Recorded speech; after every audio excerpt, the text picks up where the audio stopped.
Ama kanumbaw fo yarajan ani yarasuru aw sokalindo Espoir Media de la aw ka bamanankan kunnafoni jamukan don.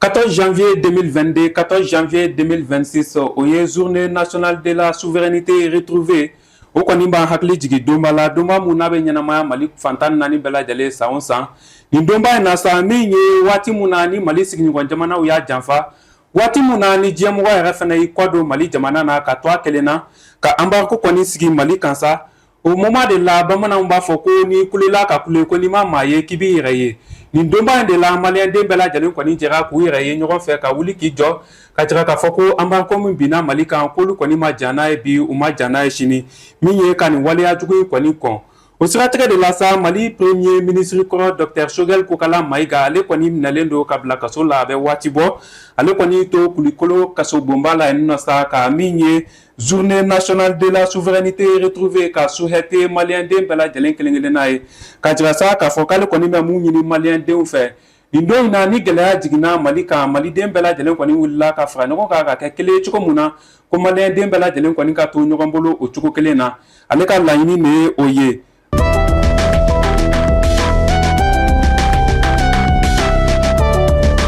O la sa an nisɔngoyalen bɛ nin kunnafoni da aw tulo kan min ye Coupe d'Afrique des Nations CAN 2026 n'o balontan yɛrɛ bɛ ka kɛ Marokukaw fɛ yen nɔ min ye Mohamed Soumare n'ale yɛrɛ kɔni kun ye consultant sportif malien ye ale kɔni min ye a fatulen kɔni taga ye a ka chambre kɔnɔna la Marokukaw fɛ yen nɔ nin ko in kɔni balila mɔgɔw la kosɛbɛ sabu ka da kan Mohamed Soumare ale kɔni y'a jɔda fa min ye Mali balontanko hukumu kɔnɔna la. Fo ka taa se kunnafoni hukumu kɔnɔna ma a kɔni ye a jɔda fa nin baara ninnu kɔnɔna la kosɛbɛ an kɔni bɛ tasibila kɛ ka taa Mohamed Soumare ma ala ka hinɛ ni taba bɛɛ lajɛlen na.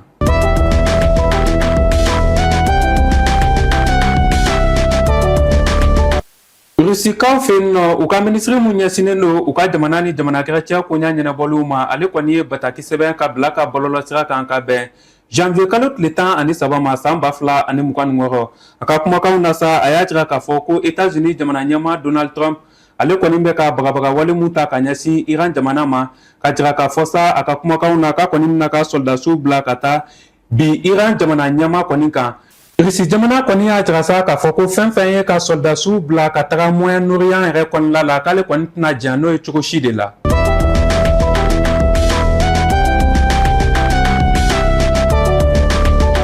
An bɛ to États-Unis kaw fɛ yen nɔ administration américaine mun bɛ n'a ɲɛmaa bɛ l'Amérique jamana ɲɛmaa Donald Trump bolo ale bɔra ka laseli kɛ ka bɛn janvier kalo tile 13 ma san 2026 ka jira sa k'a fɔ ko protection temporelle mun bɛ yen nɔ n'a bɛ wele ko TPS n'o kun dalen don Somali jamanaden dɔw kan kɛlɛ ye minnu gɛn ka b'u ka dugu la n'olu yɛrɛ taga l'Amérique kaw fɛ yen nɔ sa nin jɛkulu kofɔlen de kun bɛ dɛmɛ kɛ olu ye. Donald Trump kɔni y'a jira sa k'a fɔ k'ale kɔni b'a ka dɛmɛ tigɛ ni Somaliyɛn ninnu na sa ka bɛn min ye marisi kalo tile 17 nata ma n'o kan ka bɛn san 2026 ma